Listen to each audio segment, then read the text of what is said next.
ও দাদা শুনুন শুনুন, বলুন। বলছি বুদ্ধবারে ঘর কোনটা? এই তো এটা।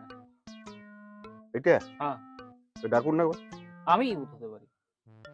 ও, আমি সরকারের থেকে লোনের মানে লোন মুকুবের জন্য এসেছি আর কি। ও আচ্ছা আচ্ছা আচ্ছা। তা আমার লোনটা মুকুব হবে তো? কত টাকা লোন ছিল? লোন ওই 10 লাখ টাকা ছিল আর কি। 10 লাখ টাকা লোন আছে, আচ্ছা।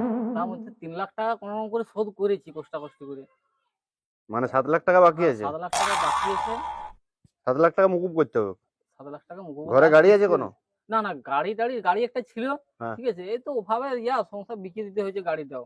কিস্তিতে নিয়েছিলাম, সেটাও বিকিয়ে দিতে হয়েছে। সেটা আবার বাকি আছে কিস্তি নাকি? কিস্তি বাকি আছে এখনো। আচ্ছা, কোনো চিন্তা নেই, মুকুব হয়ে যাবে, স্যার মুকুব একদম স্যার চিন্তা নেই। মুকুব হয়ে যাবে তো স্যার? হুম, হুম।